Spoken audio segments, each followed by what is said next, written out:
आपकी लाइफ में कितना भी बुरा टाइम क्यों ना चल रहा हो, पर आप अगर देखने का नजरिया बदलो तो सब कुछ ब्यूटीफुल लग सकता है। इस एक ब्यूटीफुल मैसेज के साथ आज की मूवी आती है ऑल द ब्राइट प्लेसेस। ये हॉलीवुड रोमांटिक मूवी आज मैं आपको एक्सप्लेन करने वाला हूँ।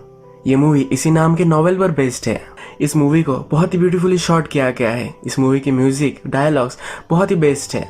तो चलिए इस ब्यूटीफुल मूवी को एक्सप्लेन करना स्टार्ट करते हैं। मूवी स्टार्ट होती है और हमें हमारा मेन कैरेक्टर थियोडोर दिखता है। थियो को जॉगिंग करना अच्छा लगता है, पर आज वो एक अलग ही चीज देखता है। हमारी और एक मेन कैरेक्टर हमें दिखती है जिसका नाम होता है वायलेट। वायलेट ब्रिज पर खड़ी हुई है और अब वो सुसाइड कर सकती है। थियो ये देखता है और वहां से भागते भागते उसके पास आ जाता है। ये उसे दूर से देख नहीं पा रहा था। ये उसके पास आता है और कहता है कि तुम कर क्या रही हो। जब वायलेट मुड़ती है तब थियो उसे पहचानता है। ये दोनों एक ही स्कूल में पढ़ते हैं। वायलेट उसे कहती है कि प्लीज यहाँ से चले जाओ। थियो इसे छोड़कर नहीं जा सकता। कहता है कि ये सही नहीं होगा। अब थियो भी इस ब्रिज पर चढ़ जाता है। वायलेट कहती है कि कर क्या रहे हो, और ये इस ब्रिज पर खेलने लग जाता है। वायलेट को डर लगता है और फिर ये दोनों नीचे आ जाते हैं। नेक्स्ट डे एक दूसरे से फिर से स्कूल में मिलते हैं, पर इन दोनों में ऑकवर्ड साइलेंसेस है। इसके बाद हम देखते हैं कि थियोडोर अपने काउंसिलर के पास आया हुआ है। थियोडोर ने प्रीवियस में किसी से झगड़ा किया था, इसी वजह से उसे काउंसिलर के पास आना पड़ता है। ये काउंसिलर उसके लाइफ के बारे में उससे पूछता है, पर थियोडोर इसे सीरियसली नहीं लेता। उसे नहीं लगता कि ये काउंसिलर उसे किसी भी तरीके से हेल्प कर सकता है। इसके बाद हमें लंच ब्रेक दिखाया जाता है। लंच ब्रेक में वायलेट को उसे मिलने के लिए एक उसका फ्रेंड आता है। ये उसका एक्स बॉयफ्रेंड था। इसके साइंस हमें मूवी में दिखाए गए हैं। वायलेट इसे बात नहीं करना चाहती। थियोडोर भी इसी लंच रूम में होता है। यहाँ पर अपने फ्रेंड से वायलेट के बारे में पूछता है। हमें पता चलता है कि वायलेट की सिस्टर मर गई थी। उसे बहुत ही दुख हो रहा था, इसी वजह से वो ब्रिज पर थी। थियो के फ्रेंड उससे पूछते हैं कि तुम उसमें क्यों इंटरेस्टेड हो। थियो किसी में भी इंटरेस्टेड है, ये बहुत ही अजीब उन्हें लगता है। थियो के दो ही फ्रेंड होते हैं, पर ये उसके बेस्ट फ्रेंड्स होते हैं। थियो भी हंसता है और मानता है कि हाँ ये जरा वियर्ड तो है। शाम घर पर आता है तो उसकी सिस्टर को उसके काउंसलर का ऑलरेडी कॉल आया हुआ होता है। उसकी सिस्टर उसके लिए वरीड होती है। थियो कहता है कि अब से मैं जरा अच्छा से बिहेव करूंगा, मैं इससे डील कर लूंगा। पर सिस्टर उस पर बिलीव नहीं करती। कहती है कि मुझे पता है कि तुम किस तरह से चीजों से डील करते हो। उसकी सिस्टर उसे कहती है कि फ्रिज में तुम्हारे लिए एक्चुअल खाना मैंने बनाया है, ऐसा भी कुछ भी मत खा लेना। और वो अपने जॉब के लिए चली जाती है। थियोडोर की सिस्टर ही उसका सब कुछ ख्याल रखती है। थियो की मदर ज्यादातर बाहर ही रहती है। ये दोनों ब्रदर सिस्टर एक दूसरे से बहुत प्यार करते हैं। थियो के लिए उसकी सिस्टर एक मदर की तरह ही है। रात में वायलेट पेरेंट्स के साथ डिनर कर रही होती है, तभी उसके फादर उसे पूछते हैं कि आज का दिन तुम्हारा कैसा था। हमारे लिए भी ये बहुत ही डिफिकल्ट था। एक्चुअल में ये वही दिन है जब वायलेट की सिस्टर मरी थी। उस इंसिडेंट को 1 साल अब हो चुका है। वायलेट आज बहुत ही अपसेट थी। मदर भी सबको चीयर करने के लिए जिस तरह से हमेशा से केक बनाती थी वैसा फिर से केक बनाती है, पर वायलेट को अभी ये खाना नहीं होता। वो अपसेट होकर वहां से चली जाती है। रात में थियो वायलेट के बारे में इंटरनेट पर सर्च करता है। वायलेट और उसकी सिस्टर की एक वेबसाइट थी जहाँ पर उनके बहुत सारे फोटोज होते हैं, ये वो देखता है। वायलेट को राइटिंग भी अच्छी लगती है जो उसने अपने ब्लॉग पर लिखी होती है। रात में थियोडोर वायलेट की सिस्टर के मेमोरियल प्लेस पर भी जाकर आता है। अब नेक्स्ट दिन आता है, क्लास चल रही होती है तो वायलेट आती है और उससे एक कुर्सी गिर जाती है। सब लोग उस पर हंसने लग जाते हैं। थियो भी अपनी कुर्सी लेता है और फेंक देता है और सब लोग हंसना बंद कर देते हैं। थियो को सब लोग फ्री की समझते हैं। थियो ने अभी जो किया ये देखकर वायलेट उसकी तरफ देखती है और हंसती है। ये जो क्लास चल रहा है ये ज्योग्राफी का है। इसमें इन सब को असाइनमेंट दिया जाता है। वो जिस जगह पर रह रहे हैं उसके आसपास के सब वंडर्स उन्हें देख कर आने हैं। इनमें से 2 वंडर्स के बारे में इन्हें लिखना है। ये उनका स्कूल प्रोजेक्ट है। इसमें वो पार्टनर भी चूज करते हैं। थियो को यह आइडिया अच्छा लगता है और वायलेट का वो पार्टनर बनना चाहता है। वो वायलेट के पास जाता है और कहता है क्या तुम परफेक्ट डे पर बिलीव करती हो। वायलेट को एक परफेक्ट डे देना चाहता है, पर वायलेट कहती है कि मुझसे सवाल पूछना जरा गलत है। रात में वायलेट अपनी मदर से बात करती है, उसे प्रोजेक्ट नहीं करना। कहती है कि मैंने टीचर को समझाने की कोशिश की, पर उन्होंने कहा कि कब तक तुम घर में ही बैठी रहोगी, तुम्हें जरा बाहर निकलना चाहिए। मदर कहती है कि उन्होंने सही कहा है, तुम्हें ये करना चाहिए। आज रात पार्टी होने वाली है। वायलेट की फ्रेंड ने उसे इनवाइट किया था तो इस पार्टी में चली जाती है। इस पार्टी में वायलेट को फिर से उसका एक्स बॉयफ्रेंड मिलता है। वो उससे कहता है कि चलो कहीं बाहर चलते हैं। वायलेट कहती है कि मुझे जल्द घर जाना है। ये कहता है कि कब तक तुम उस एक्सीडेंट को लेकर अपसेट रहोगी, तुम्हें मूव ऑन कर लेना चाहिए। ये उसे प्रैक्टिकली पुश ही कर रहा होता है। वायलेट उस पर नाराज हो जाती है और चली जाती है। थोड़ी देर में वायलेट को इंस्टाग्राम की एक नोटिफिकेशन आती है। थियो ने उसकी गाना गाते हुए एक वीडियो बनाई होती है और उसमें वो वायलेट को टैग करता है। इस गाने के पहले उसे कहता है कि मुझे कॉल करो, मुझे तुमसे बात करनी है। और ये गाना होता है कि मैं उसे ब्रिज पर मिला, वो सुसाइड करने वाली थी। ये बहुत ही फनी गाना वो बनाता है और उसे बात करने के लिए कहता है। वायलेट गुस्सा हो जाती है और उस पोस्ट को डिलीट करने के लिए थियो को कहती है। थियो डिलीट कर देता है और कहता है कि मुझे तुमसे बात करनी है, मुझे लगता है कि हम फिर से उस हॉरिबल टाइम से नहीं गुजर सकते। वायलेट कहती है कि ये क्या कह रहे हो। थियोडोर कहता है कि एक बुक का कोट है। पूछता है क्या मैं तुमसे अब मिल सकता हूँ। ये दोनों फिर वॉक पर चलते हैं। थियो फिर वायलेट से कहता है कि मैंने तुम्हारी वेबसाइट देखी, वो बहुत ही ब्यूटीफुल थी। थियो कहता है कि मुझे पता है कि ब्रिज पर एक्सीडेंट हुआ था। वायलेट कहती है कि तुम्हें वरी करने की कोई भी ज़रूरत नहीं है, मैं अब सुसाइडल नहीं हूँ। थियो हंसता है और कहता है कि मैंने तुम्हारी जान बचाई है। वायलेट कहती है कि ऐसा कुछ भी नहीं है, पर थियो कहता है कि हाँ ऐसा ही है। वायलेट फिर उससे पूछती है कि तुम मुझसे चाहते क्या हो। थियो कहता है कि तुम्हारे साथ मैं प्रोजेक्ट करना चाहता हूँ। वायलेट कहती है कि मुझे इसमें इंटरेस्ट नहीं है। थियो कहता है कि बाहर जाना, लोगों से मिलना तुम्हारे लिए अच्छा हो सकता है। वायलेट बोलती है कि मुझे लोगों से मिलना अच्छा नहीं लग रहा, लोग बहुत ही घटिया होते हैं। थियो कहता है कि सच कह रही हो, पर कुछ लोग सचमुच में तुम्हारा अच्छा भी चाह सकते हैं। यानी कि खुद के बारे में वो कहता है। थियो फिर कहता है कि हमें जाना चाहिए, छोटी छोटी चीजें भी बहुत बड़ा कुछ हमें दे जा सकती है, हमारे लिए एक बड़ा सिग्निफिकेंस क्रिएट कर सकती है। शायद तुम्हें वहां जाकर वो पसंद भी आ जाए। वायलेट कहती कि मुझे पता है कि मुझे वो पसंद नहीं आएगा। वायलेट को डिप्रेस देखकर थियो कहता है कि तुम्हारे लिए मेरे पास एक और बुक का कोट है। इस कोट में होता है कि तुम में 1000 कैपेसिटीज है। थियो वायलेट से कहता है कि अगर तुम्हें लगता भी नहीं कि तुम्हें 1000 पॉसिबिलिटीज है, पर ये सच है। तुम्हें नहीं लगता कि तुम कुछ एंजॉय कर पाओगे, पर फिर भी बहुत सारी चीजें हैं कि तुमने एक्सपीरियंस नहीं की है। वायलेट कहती है कि मैं टीचर से बात करने वाली हूँ, मैं प्रोजेक्ट नहीं करने वाली, और वहां से चली जाती है। नेक्स्ट डे हम स्कूल में देखते हैं कि वायलेट टीचर से बात करती है, पर टीचर सब चीज के लिए मना कर देते हैं। स्कूल से वापस आते वक्त थियो से वो फिर से मिलती है। थियो फिर से उसे इंसिस्ट करता है। अब वायलेट मान जाती है, कहती कि ठीक है, पर मैं गाड़ी में नहीं बैठने वाली। उसकी सिस्टर की डेथ कार एक्सीडेंट में हुई थी, इसलिए बहुत ही डरती है। थियो भी इसके लिए मान जाता है। ये दोनों फिर बाइसिकल पर निकल पड़ते हैं। रास्ते में थियो पूछता है कि अगर तुम्हें कहीं भी जाना होगा तो तुम कहाँ जाओगी। वायलेट अपनी सिस्टर के साथ कैलिफोर्निया में रह रही थी, वो फिर से वहां जाना चाहती है। थियो कहता है कि मैं कहीं ऐसी जगह जाना चाहता हूँ जहाँ पर पहले कोई भी नहीं गया होगा। थियो फिर जंगल में उसे एक स्पॉट पर लेकर आता है। इन्हें स्कूल प्रोजेक्ट में बताया गया था कि उनके आसपास के इन्हें वंडर्स देखने हैं, पर थियो वायलेट को एक स्टोन के पास लेकर आता है। ये उनकी स्टेट इंडियाना का हाईएस्ट पॉइंट है, पर जंगल में किसी ने पत्थर रख दिया है, इस तरह से लगता है। थियो फिर इस पत्थर पर चढ़ जाता है और वायलेट को भी ऊपर आने के लिए कहता है। उसे पूछता है कि सबसे ऊंची जगह पर आकर तुम्हें कैसा लग रहा है। वायलेट कहती है कि मैंने लाइफ में इससे घटिया चीज नहीं देखी, और ये दोनों हंसने लग जाते हैं। इसके बाद थियो कुछ पेनिस लेता है और वहाँ वो थे इसकी मेमोरीज में इस पेनिस को गाड़ देता है। वायलेट की तरफ वो स्टेयर करने लग जाता है। वायलेट पूछती है ये क्या कर रहे हो। थियो कहता है कि ये एक कॉम्पिटिशन है। ये दोनों एक दूसरे के साथ अब जरा कंफर्टेबल होने लग गए हैं। रात में सिस्टर के साथ जब थियो डिनर कर रहा होता है तो सिस्टर पूछती है कि तुम मुझे जरा अलग लग रहे हो। थियो कहता है कि ऐसा तो कुछ भी नहीं है। वायलेट जब जरा स्टडी कर रही होती है तो थियोडोर के कोट उसे याद आते हैं। ये वो सर्च करती है और उसे मैसेज करती है। ये दोनों अलग अलग कोट एक दूसरे को मैसेज करते हैं। थियो फिर डायरेक्टली वायलेट के घर के बाहर आ जाता है। वो उसे उसके साथ चलने के लिए कहता है। वायलेट मान नहीं रही होती है तो छोटे पत्थर उसके खिड़की पर फेंकने लग जाता है। इसके बाद वो मान जाती है और इसके बाद ये चलते चलते एक सुनसान जगह पर आ जाते हैं। इस जगह पर बहुत सारे वॉल्स है, अलग अलग चीजें इस पर लिखी हुई है। एक वॉल पर लिखा हुआ है कि मैं मरने से पहले, और डॉट्स दिए होते हैं, यानी कि आपको क्या करना है या आगे लिखना होता है। थियो फिर चौक लेता है और लिखता है कि मरने से पहले उसे जागना है, यानी कि वो जिंदा महसूस करना चाहता है। वायलेट लिखती है कि मैं मरने से पहले ब्रेव बनना चाहती हूँ। ये दोनों वहां पर बैठते हैं और वायलेट अपनी सिस्टर के बारे में कहने लग जाती है। वो कहती है कि मेरी सिस्टर भी तुम्हारी तरह बॉसी थी। थियोडोर इस पर हंसता है। ये कहती है कि जब भी मेरा दिन बुरा होता था तो मुझे कहती थी हमारी लाइफ सिर्फ एक मोमेंट है, हम दिन याद नहीं रखते तो ये मोमेंट्स हम याद रखते हैं। इससे हमेशा वायलेट मोटिवेट होती थी और उससे अच्छा लगता था। वायलेट कहती है कि मेरी सिस्टर मेरी एक बेस्ट फ्रेंड थी। उसकी सिस्टर को डिफाइन करता है कि एक बेस्ट फ्रेंड। थियो वायलेट से पूछता है कि तुम्हारे ग्रेवस्टोन पर तुम क्या लिखोगी। वायलेट कहती है कि मैं यहाँ पर थी, यानी कि इस दुनिया में वो थी, ऐसा वो अपने ग्रेवस्टोन पर लिख कर जाना चाहती है। थियो को ये बहुत ही पसंद आता है। थियो उस पर हंसता है और कहता है कि अब मैं तुमसे वो चुरा लूंगा, मैं भी अपने ग्रेवस्टोन पर वही लिखूंगा। इसके बाद हम देखते हैं कि नेक्स्ट दिन वायलेट का मूड जरा अच्छा होता है। वो अपने फादर को भी पैनकेक्स बनाने में हेल्प करती है। नेक्स्ट डे वायलेट जब अपने स्कूल में आती है तो अपने फ्रेंड से कहती है कि वो थियो के साथ प्रोजेक्ट कर रही है। सब लोगों को स्कूल में लगता है कि थियो अजीब है, इसी वजह से उसकी फ्रेंड भी उसे कहती है कि तुम उसके साथ क्यों कर रही हो, वो बहुत ही वायलेंट है। वायलेट कहती है कि ऐसा कुछ भी नहीं है। वायलेट जब अपनी लॉकर चेक कर रही होती है तो उसके लॉकर में एक स्टोन होता है, उसमें लिखा होता है कि अब तुम्हारा टर्न है। थियो उसके पास आता है तो वायलेट पूछती है कि ये क्या है। थियो कहता है कि मैंने तुम्हें कुछ जगहें दिखाई है, तुम भी मेरे साथ और जगह पर आ सकती हो।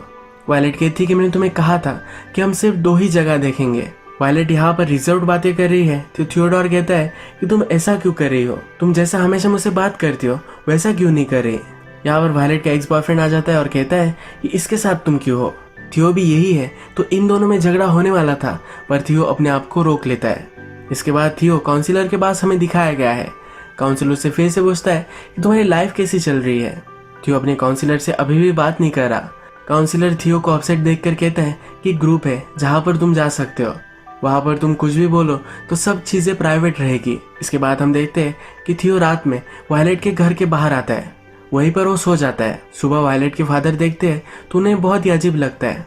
वायलेट बाहर निकलती है और थियो से पूछती है कि तुम ये कर क्या रहे हो। थियो कहता है कि मैंने एक अमेजिंग जगह ढूंढी है जहाँ पर हम जा सकते हैं, वो बहुत ही दूर है तो वायलेट को कार में आना पड़ेगा। वायलेट इसके लिए स्ट्रिक्टली मना कर देती है। थियो कहते हैं कि मैं बहुत ही स्लो गाड़ी चलाऊंगा, मैं अच्छा ड्राइवर भी हूँ, तुम्हें कभी भी प्रॉब्लम नहीं होगा। पर अभी भी वायलेट उससे मान नहीं रही। उसे कहता है कि कभी ना कभी तुम्हारे फियर को तुम्हें कॉन्कर करना ही पड़ेगा। वो अपनी गाड़ी की चाबी फेंक देता है और कहता है कि सिर्फ तुम गाड़ी में आकर बैठ जाओ, मैं तुम्हें फोर्स नहीं करने वाला। वायलेट के मदर फादर बाहर आते हैं और पूछते हैं कि क्या हो रहा है। थियो उनके पास जाता है, अपने आप को इंट्रोड्यूस करवाता है। थियो उनसे कहता है कि हम स्कूल प्रोजेक्ट कर रहे हैं, हमें जरा बाहर जाना पड़ेगा। उन्हें सब कुछ समझाता है तो वायलेट के पेरेंट्स भी इसके लिए मान जाते हैं। वायलेट घर में चली जाती है पर थोड़ी देर में बाहर आकर उसके साथ जाने के लिए रेडी हो जाती है। यहाँ हमें दिखता है कि थियो अब अपनी कीज ढूंढ रहा है। फ्लो में उसने फेंक तो दी थी पर उसे मिल नहीं रही। थोड़ी देर में इसे मिल जाती है और अब अपनी जर्नी पर ये निकल पड़ते हैं। गाड़ी में बैठकर वायलेट बहुत ही डर रही होती है पर वो गाना लगाती है। थियो की गाने की चॉइस बहुत ही अजीबोगरीब है, इस पर वो हंसने लग जाती है। जरा आप कंफर्टेबल महसूस करती है। आगे गाड़ी में चलते हैं तो वायलेट को फिर से उसकी सिस्टर की याद आती है। वो कहती है कि जो भी हुआ था ये बहुत ही सडन हुआ था, मुझे डायरेक्टली हॉस्पिटल में ही पता चला कि मेरी सिस्टर गुजर चुकी है। थियो भी वायलेट को सहारा देता है। थियो फिर उसे उस जगह पर लेकर आता है। ये एक छोटा सा रोलर कोस्टर होता है। ये देखकर वायलेट उस पर बहुत ही हंसती है। इसके बाद ये दोनों इस रोलर कोस्टर पर बैठते हैं और बहुत मजे करते हैं। वहां से वापस आते वक्त रेडियो पर गाने चलाते हैं और उसके बोल गाते हैं। थियो वायलेट को एक नोटबुक देता है। वो कहता है कि जहाँ पर भी हम गए थे उसके बारे में अब तुम्हें लिखना है। वायलेट को लिखना अच्छा लगता था पर उसकी सिस्टर की जाने के बाद वो कुछ भी लिख नहीं रही थी, तो अब उसे वो कह रहा है कि तुम्हें कुछ लिखना है क्योंकि तुम राइटर हो। वायलेट हंसते हुए कहती है कि तुम बहुत ही पुशी हो। थियो अपनी तारीफ में कहता है कि मैं बोल्ड हूँ, एक्साइटिंग हूँ, सेक्सी हूँ। इस पर ये दोनों बहुत हंसते हैं। इसके बाद थियो कहता है तुम्हें पता है कि मैं तुम्हें क्यों इतना लाइक करता हूँ, तुम में सब कलर्स मुझे दिखते हैं और वो भी फुल ब्राइटनेस में। यहाँ पर शाम हो चुकी है। जिस रास्ते से जा रहे हैं उसके आसपास बहुत ही ब्यूटीफुल खेत होते हैं। थियो गाड़ी रोक लेता है, वायलेट के पास आता है और ये दोनों एक दूसरे को किस करते हैं। इसके बाद ये दोनों कपल बन जाते हैं, अलग अलग जगह पर जाते हैं, बहुत एंजॉय करते हैं। इनका रूटीन सही से चल रहा होता है। एक दिन हम देखते हैं कि थियो और वायलेट अपने फ्रेंड्स के साथ है। थियो अचानक से किसी ख्याल में डूब जाता है। इसके बाद वो 1-2 दिनों के लिए गायब हो जाता है।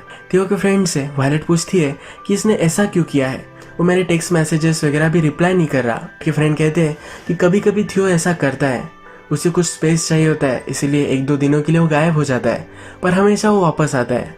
तुम्हें वरी करने की कोई भी जरूरत नहीं है।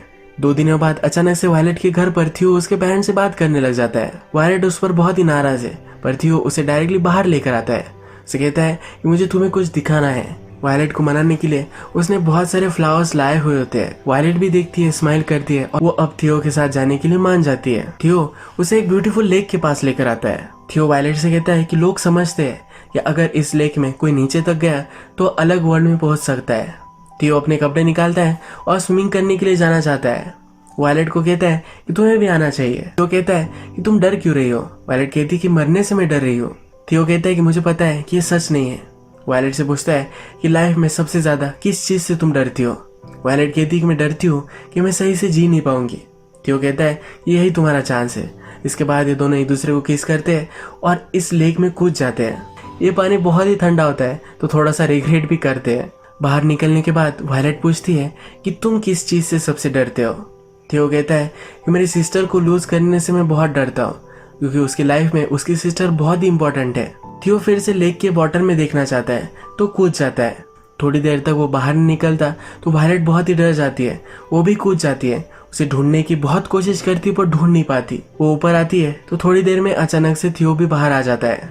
तो उस पर बहुत ही अपसेट हो जाती है, उसे मारने लग जाती है। वो कहती है कभी भी ऐसा मत करना, क्यों तुम इस तरह से गायब होते रहते हो। वो बहुत ही गुस्से में है। वो कहती है कि तुम्हारे बारे में मुझे कुछ ना कुछ तो रियल चीज बताओ, वरना हमारा जो है ये सब कुछ खत्म हो जाएगा। थियो के बॉडी पर एक बड़ा सा स्कार है। इस बारे में वो कहता है कि मेरे फादर बहुत ही वायलेंट थे और मैं बहुत ही छोटा था। एक दिन उसके फादर वायलेंट हो चुके थे और थियो उनके सामने आ गया था, इसी वजह से उसे इंजरी हुई थी। थियो फिर कहता है कि कभी कभी मुझे कुछ स्पेस चाहिए होता है, मैं मेरे थॉट्स को सही से कर नहीं पाता। वो 1-2 दिनों के लिए अकेले सोचने के लिए चला जाता है। वायलेट भी उसे समझ लेती है। रात में वो पुराने रेलवे स्टेशन पर आते हैं। थियो ने वायलेट के लिए पहली बार जो सॉन्ग लिखा था ब्रिज का, तो फिर से वो गाने लग जाते हैं। ये दोनों एक दूसरे के पास आ जाते हैं और इंटीमेट हो जाते हैं। इन्हें घर वापस जाना था पर रात भर यही सो गए होते हैं। सुबह होने पर जल्दी से घर पहुंचते हैं। वायलेट की मदर एंड फादर बहुत ही अपसेट है। वायलेट अंदर जाती है और थियो ने समझाता है कि ये सब मेरी गलती थी, ये मेरी वजह से हुआ था, वायलेट को प्लीज कुछ भी मत बोलना। थियो घर पर आता है और वायलेट के पेरेंट्स उस पर अपसेट होंगे, इसी वजह से वो बहुत ही अपसेट हो जाता है। सब चीजें वो फेंकने लगता है। नेक्स्ट डे स्कूल में हम देखते हैं कि वायलेट का एक्स बॉयफ्रेंड फिर से उसे बात कर रहा होता है। यहाँ पर थियो आता है तो एक्स बॉयफ्रेंड कहता है इस फ्रीक के साथ तुम क्यों रहना चाहती हो। थियो पहले ही अपसेट था, उसे उसने फ्रीक बुलाया है। इस पर इन दोनों का झगड़ा हो जाता है। थियो अपना गुस्सा कंट्रोल नहीं कर पाता। वायलेट बहुत ही चिल्लाती है, तब उसे वो जाने देता है। थियो डायरेक्टली स्कूल छोड़कर घर आ जाता है। नेक्स्ट सीन में हम देखते हैं कि थियो का फ्रेंड और वायलेट एक दूसरे से बात कर रहे हैं। थियो का फ्रेंड थियो को रोकने की कोशिश कर रहा था तो इसे भी थोड़ा सा लग गया था। थियो का फ्रेंड वायलेट से कहता है कि अगर तुम थियो के साथ रहना चाहती हो तो ये सब चीजें तुम्हें इग्नोर करनी पड़ेगी। वो दिल का बहुत ही अच्छा लड़का है, उसके साथ रहना बहुत ही डिफिकल्ट है। वायलेट पूछती है कि फिर तुम क्यों उसके फ्रेंड हो। थियो का फ्रेंड कहता है कि बचपन से हम एक दूसरे के बेस्ट फ्रेंड्स हैं और मैं उसे एज अ फ्रेंड बहुत प्यार करता हूँ। थियो अपने कॉल नहीं उठा रहा, टेक्स्ट मैसेज की भी रिप्लाई नहीं कर रहा। वायलेट डिस्टर्ब होती है और उसके घर पर आ जाती है। थियो की सिस्टर से वो बात करती है, जो भी हुआ था ये सिस्टर को बताती है। सिस्टर भी वरी करने लग जाती है। इसके बाद हम देखते हैं कि थियो सपोर्ट ग्रुप में आया है। उसके काउंसिलर ने उसे कहा था कि वही सपोर्ट ग्रुप है। थोड़ी देर में इसी सपोर्ट ग्रुप में वायलेट की फ्रेंड भी उसे दिखती है। वायलेट की फ्रेंड को भी सुसाइडल थॉट्स आते थे, इसी वजह से इस ग्रुप को उसने ज्वाइन किया है। वो अपनी स्टोरी सबको सुनाती है। थियो को भी कहा जाता है। थियो अपनी प्रॉब्लम में कहता है कि वो कभी कभी बहुत ही गुस्से में आ जाता है। वो फिर क्या करता है उसे समझ में नहीं आता। इसके बाद थियो उसकी सिस्टर जहाँ काम करती है वहाँ उससे मिलने के लिए आता है। थियो उसकी सिस्टर से पूछता है कि हमारे फादर क्या कभी ठीक थे, वो बहुत ही वायलेंट थे, इन्हें बहुत मारते थे, यही उनकी मेमोरी इनके माइंड में है। सिस्टर बड़ी है तो थियो पूछ रहा होता है कि क्या कभी उनकी हैप्पी मेमोरीज हमारे पास है। सिस्टर कहती है कि हमारे फादर बहुत ही घटिया आदमी थे, उन्होंने अगर कुछ अच्छी चीज की भी हुई होगी पर फिर भी वो हमें बहुत मारते थे, इसी वजह से हम उसे याद नहीं कर पाएंगे। थियो पूछता है कि क्या ऐसी कुछ चीज थी जिससे हमारे फादर बदल सकते थे, वो फिर से सही से लाइफ जी सकते थे। थियो को लगता है उसकी और उसके फादर में बहुत ही सिमिलरिटीज है, वो अपने फादर में अपने आप को ही देखता है। सिस्टर कहती है कि मुझे नहीं लगता कि वो बदल सकते थे, वो एक घटिया आदमी थे। थियोडोर बिलीव करने लग जाता है कि वो भी कभी बदल नहीं पाएगा। वो घर पर आता है और वह वायलेट है। थियो अपसेट था, इसी वजह से उसने अपनी रूम सब तबाह कर दी थी। इसके बारे में वायलेट उससे पूछती है। थियो कहता है कभी कभी मुझे बहुत ही ख्याल आते रहते हैं, इन्हें मैं कंट्रोल करने की कोशिश करता हूँ पर ये कंट्रोल नहीं हो रहे। थियो को अब लगता है कि वायलेट का उसके साथ रहना सही नहीं है, उस पर चिल्लाता है और निकल जाने के लिए कहता है। 1-2 दिन गुजर जाते हैं और थियो फिर से गायब हो चुका है। वायलेट थियो को वॉइस मैसेज छोड़ती है और कहती है कि मैं बहुत ही सॉरी हूँ, मुझे ऐसा रिएक्ट नहीं करना चाहिए था। शाम में वायलेट अपने फादर के पास है। वो अपने फादर को बताती है कि किस तरह से वो और थियो पहली बार मिले थे। उसके फादर उसके लिए वरी करते हैं। वायलेट कहती है कि तब मुझे जैसा लग रहा था अब वैसा मुझे नहीं लगता। वो थियो को लेकर बहुत ही परेशान है। फादर उससे कहते हैं कि तुम दोनों तो अलग अलग जगह पर गए थे, थियो वही किसी जगह पर होगा। वायलेट भी अब कार निकालती है। वो सिर्फ कार में बैठने से भी डरती थी पर अब खुद ड्राइव करती है और अलग अलग जगह पर जाकर देखती है। जब वो लेक के पास आती है तो थियो की गाड़ी वहां होती है। आगे चलकर थियो के कपड़े वगैरह उसे मिलते हैं। थियो ने यहाँ से कूदकर सुसाइड कर ली है। वायलेट बहुत रोती है। जिस जगह पर भी ये जाते थे सब जगह हमें सुनसान दिखाई जाती है। थियो का मेमोरियल भी होता है। वायलेट अपनी मदर से कहती है कि मैं थियो को बहुत ही मिस करती हूँ। उसके मदर फादर उसे सहारा देते हैं। वायलेट से मिलने के लिए उसकी फ्रेंड भी आती है। उसकी फ्रेंड सुसाइडल थी। जिस चीजों से वो गुजर रही थी, इन सब चीजों के बारे में वायलेट को कहती है। वायलेट कहती है कि मुझे पता ही नहीं था कि तुम इस सब से गुजर रही हो। फ्रेंड कहती है कि मैं हमेशा मेरी फीलिंग्स छुपा कर रखती थी। ये सीन रिप्रेजेंट करता है किस तरह से लोग हमसे चीजें छुपा कर रखते हैं। किसी के लाइफ में क्या चल रहा है हमें कभी पता नहीं होता। रात में वायलेट थियो का मैप देखती है। इस मैप के बारे में थियो ने कहा था कि एक दिन मैं तुम्हें एक अलग सी जगह पर लेकर जाना चाहता हूँ। इस जगह को थियो ने मार्क किया था। वायलेट डिसाइड करती है और निकल पड़ती है। ये जगह एक बड़े से मेमोरियल के लिए बनवाई हुई होती है। यहाँ पर वायलेट पढ़ती है कि ये जगह उन लोगों के लिए डेडिकेटेड है जो कार एक्सीडेंट में मर गए थे। यहाँ पर एक बुक होती है जिसमें वो एंट्रीज पढ़ती है। इस एंट्रीज में थियो ने लिखा होता है कि मैं यहाँ था, यानी कि इस वर्ल्ड में वो था। वो जब मूवी के फर्स्ट में बात कर रहे थे तो वायलेट ने कहा था कि मैं अपने ग्रेवस्टोन पर लिखूंगी कि मैं यहाँ थी।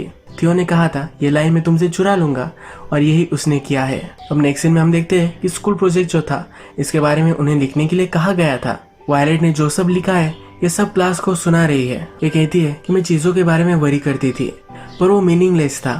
मुझे लगता था कि इस लाइफ को जीने की मैं डिजर्विंग नहीं हूँ, पर फिर थियो मुझे मिला। उसने मुझे सिखाया कि मुझे वरीड होना चाहिए कि मेरे लाइफ में जी नहीं पाऊंगी। उससे मिलने के बाद मैंने रियलाइज किया कि मैं गलत चीजों को लेकर वरीड थी।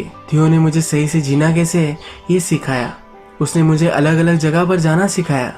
उसने मुझे सिखाया कि वर्ल्ड में सबसे ऊंचाई में जाने के लिए तुम्हें माउंटेन क्लाइंब करने की कोई भी जरूरत नहीं है। बहुत ही छोटे से अगली प्लेसेस भी आपके लिए बहुत ही बड़े हो सकते हैं। वो आपके लिए ब्यूटीफुल बन सकते हैं अगर आप उनके लिए कुछ टाइम निकालो। कभी कभी आप लॉस्ट महसूस कर सकते हो, पर फिर से आपको फाइट करना है। उसने मुझे लाइफ में आगे कैसे बढ़ना है ये सिखाया। उसने मुझे सिखाया है कि जिंदगी में कितनी भी डार्क टाइम क्यों ना हो, पर फिर भी एक ब्राइट जगह होती है जहाँ पर इन्फिनिट पॉसिबिलिटीज है। इसके पैरेलल सीन्स में हमें वायलेट खुश दिखाई देती है। थियो जिस तरह से चाहता था कि वायलेट अपनी लाइफ जिए, उस तरह से वो जी रही है। मूवी के सब मैसेजेस इसी वायलेट्स के डायलॉग में हमें पता चल जाते हैं। यही मूवी एंड हो जाती है। इस मूवी में हमने देखा कि छोटी छोटी चीजें भी बहुत ही ब्यूटीफुल हो सकती है। जब मैं रिकॉर्ड कर रहा हूँ तभी पंछियों की आवाजें आ रही है। सन आने वाला है और स्काई बहुत ही ब्लू है। ये आज के दिन का सबसे ब्यूटीफुल मोमेंट है। आज की वीडियो हम यही खत्म करते हैं। अगर आपको ये वीडियो अच्छा लगा तो प्लीज़ इस वीडियो को लाइक कर दीजिएगा। मैं बहुत सारी इस तरह की मूवीज़ लेकर आता रहता हूँ, तो प्लीज़ इस चैनल को सब्सक्राइब कर दीजिए और बेल नोटिफिकेशन आइकन दबाने में मत भूलिए। हम फिर से मिलेंगे और एक नई मूवी के साथ। तब तक के लिए थैंक यू, और आप अपने आप का ख्याल रखिए। शायद आप इस बर्ड को सुन सकते हो।